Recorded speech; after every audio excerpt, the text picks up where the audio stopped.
lagi siyang kakabahan sa kakaisip sa iyo. Lagi siyang kakabahan saan ka man naroroon. Hello mga guys, kumusta kayo? Panibagong araw, panibagong video na naman tayo. And sa araw na ito ay isa na namang video ang aking ituturo sa inyo na simpleng gabay o simpleng pamamaraan na makakatulong sa atin. At bago ang lahat, gusto ko lang mag-disclaimer sa mga taong hindi naniniwala at hindi gusto ang mga kagaya nitong video. Please skip this video and maghanap ng videos na gustong gusto nyo dahil ang video na ito ay para lamang ito sa mga taong naniniwala and gusto mag-try.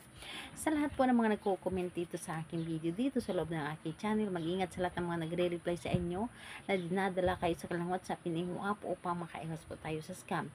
Ngayon po, ituturo ko sa inyo paano siya laging kakabahan. Paano siya laging mag-iisip sa inyo.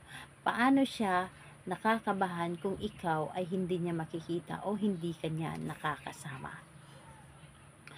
So, dito po ito ay pwedeng gawin sa parehas ang kasarian, babae ito babae, and lalaki ito lalaki. And siyempre naman sa ating babae at lalaki na mag-partner. And kailangan natin dito ng ating gagamitin, kailangan natin maghanda dito ng isang kandila. So, sa kandila po, pwedeng pink, pula or puti. Pili lamang kayo kung ano ang meron kayo. At kung magtatanong ka, pwede ba itong kandila na nagamit na? Yes po, pwede po. Basta yung kandila na ginamit mo sa pagre-ritual. So, ayun po, kandila, ito lamang ang dapat nating ihanda, and pagkatapos, ito, syempre, ang ating paninti. So, kapag ready na yung kandila natin, ang isunod po ninyo i-ready is ang inyong sarili. Kailangan mo lamang ihanda ang inyong sarili, kailangan mo i-claim sa iyong sarili na gustong gusto mo itong gawin.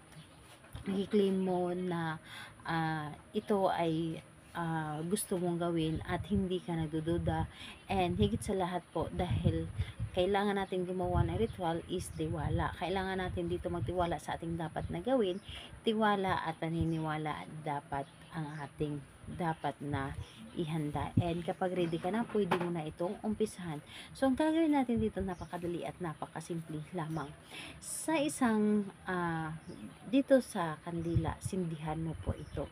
Sindihan mo po ito, at kapag nasindihan mo na ito, magmuni-muni ka muna. Yes po, isipin mo muna ang taong inyong dapat gawan.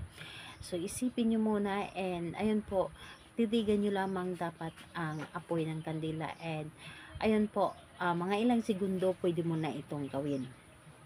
So, ganito po, ang gagawin mo po ay sambitin mo or ibulong mo lamang dito sa kandila. Sa pamamagitan ng kandilang ito, ikaw, pangalan at apelyido ng taong iyong gagawan, ako ay lagi mong iisipin at kakabahan ka kapag hindi mo ako nakikita o hindi nakakasama. Kakabahan ka kung hindi mo ako nakakausap. Kakabahan ka sa kakaisip sa akin. So, sabihin mo lamang dito lahat-lahat ng gusto mong dapat sabihin. So, kapag nasabi mo na dito lahat-lahat, ang kandilang ito, hayaan nyo muna ng mga ilang minuto. Halimbawa, 3 minuto, okay na yun. Hayaan nyo lamang siya na nakasindi.